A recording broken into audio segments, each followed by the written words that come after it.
In today's video, I'm going to teach you how to connect Facebook Messenger to ManyChat. We'll walk through the process step by step. So by the end, your Facebook page will be connected and ready to start using automated conversations with your audience. First, go ahead and log into your ManyChat account. Once you're on the main dashboard, look over to the left-hand side of the screen.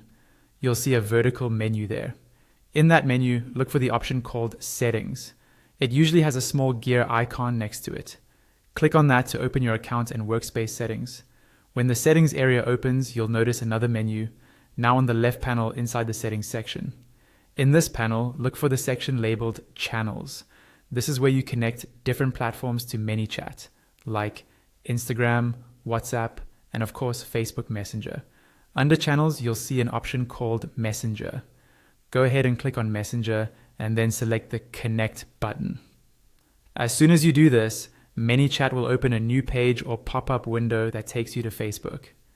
Here, you'll be prompted to log into your Facebook account if you're not already logged in. Make sure you sign in using the Facebook profile that has admin or management access to the Facebook page you want to connect. Enter your details, confirm, and then continue. After logging in, Facebook will display a list of pages that your profile manages. Find the specific page you want to connect to ManyChat. Next to that page, you'll see an option to connect. Click the button beside it to confirm the connection.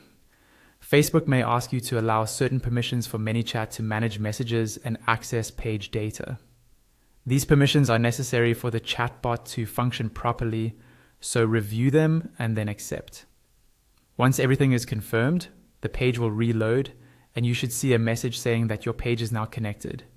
There will typically be a confirmation screen and you might see a button that says something like, "Let's start." Click that to finalize and go back into ManyChat. You'll now be returned to your ManyChat settings specifically for Facebook Messenger.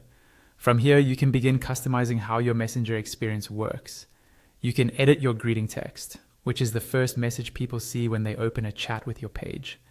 You can set up your default reply, your welcome message for new subscribers, your main menu, subscription lists, and opt-in automations. At this point, your Facebook Messenger is successfully connected to ManyChat, and you're ready to start building conversations, flows, and automations for your audience.